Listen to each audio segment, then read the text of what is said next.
Ayo, bismillahirrahmanirrahim. Assalamualaikum warahmatullahi wabarakatuh. Baik, perkenalkan nama saya Firda Muadah, kelas 4B, Prodi Ilmu Al-Quran dan Tafsir. Baik, di sini saya akan menjelaskan peran Hamzah Fansuri dalam perkembangan studi hadis di Indonesia untuk memenuhi tugas UAS dalam mata kuliah studi hadis. Selanjutnya di sini saya akan menjelaskan biografi Hamzah Fansuri. Hamzah Fansuri adalah tokoh tasawuf yang hidup di Aceh dan memiliki peran besar dalam penyebaran Islam di Aceh dan sekitarnya. Ajaran dan paham tasawufnya telah membawa implikasi luas terhadap perkembangan tasawuf wujudiyah di Nusantara seiring dengan perkembangan tasawuf yang bercorak sunni. Menurut catatan sejarah, Hamzah Fansuri dilahirkan di Kota Barus, sebuah kota yang oleh seorang Arab pada zaman itu dinamai Fansuri.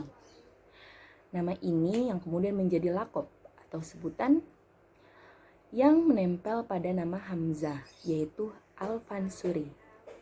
Tidak diketahui dengan jelas, tidak diketahui dengan pasti tentang tahun kelahiran dan kematian Hamzah Fansuri. Tapi masa hidupnya diperkirakan sebelum tahun 1630-an.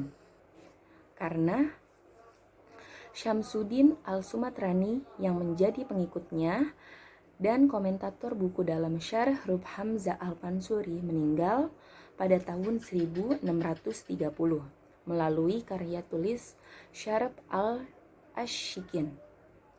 Dan karya lainnya, ajaran tasawuf Hamzah Fansuri pun dikenal oleh kaum muslimin di Nusantara. Hamzah Fansuri adalah seorang penganut mazhab tasawuf salafi yaitu Wahdat al-Wujud atau Wujudiyah. Keyakinan ini terungkap baik dalam prosa maupun syair-syair beliau.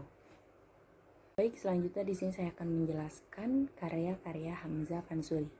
Karya Hamzah Fansuri ditulis dalam bentuk syair dan prosa. Syair-syair Hamzah Fansuri dipandang sebagai tonggak perkembangan sastra religius di Nusantara. Hingga saat ini terdapat 3 risalah tasawuf dan 32 kumpulan syair Hamzah Fansuri yang dipandang asli. Di antara karya Hamzah Fansuri yang berbentuk syair adalah pertama, ada syair Burung Pingai. Syair Burung Pingai bercerita tentang burung pingai yang melambangkan jiwa manusia dan juga Tuhan. Syair ini mengibaratkan kedekatan hubungan manusia dengan Tuhan. Yang kedua ada syiar perahu. Syair perahu melambangkan tubuh manusia sebagai perahu yang berlayar di laut. Pelayaran itu penuh mara bahaya.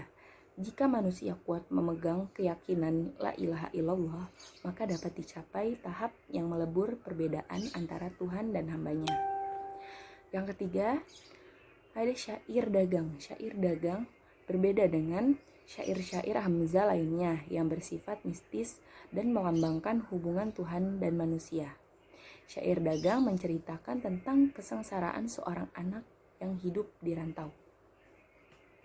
Sebagai contoh, syair dagang di sini, hai sekalian kita yang kurang, nafsumu itu lawan berperang. Jangan hendak lebih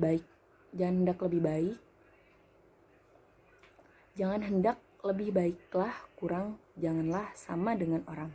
Amati-amati membuang diri, menjadi dagang segenap diri, baik-baik engkau fikiri, supaya dapat emas sendiri. Selanjutnya karya Hamzah Fansuri yang berbentuk prosa. Di antaranya pertama ada Asrar Al-Arifin fi Bayan Ilmu Al-Suluk wa Al-Tauhid, berisi pandangan Hamzah tentang ma'rifat Allah, sifatnya dan asma'nya. Pada dasarnya syariatnya, hakikat dan ma'rifat adalah sama. Yang kedua ada Syarab Al-Ashikin yang berisi tentang perbuatan syariat, perbuatan tarekat, perbuatan hakikat, perbuatan ma'rifat, kenyataan zat Tuhan dan sifat-sifat Tuhan.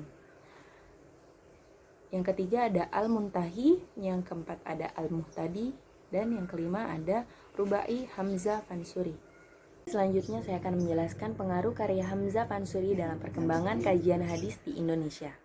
Dapat dilihat dari karya-karyanya, Hamzah Fansuri yang memiliki kecenderungan terhadap tasawuf melakukan tafsir atas hadis yang bernuansa eskatologis.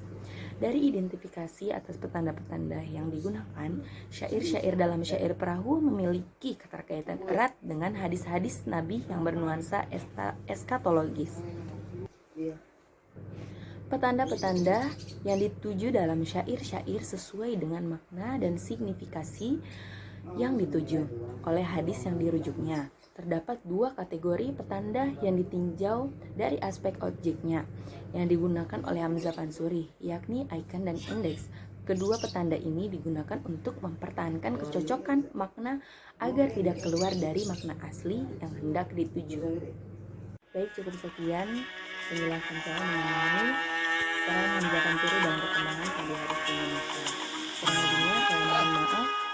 Assalamualaikum warahmatullahi wabarakatuh.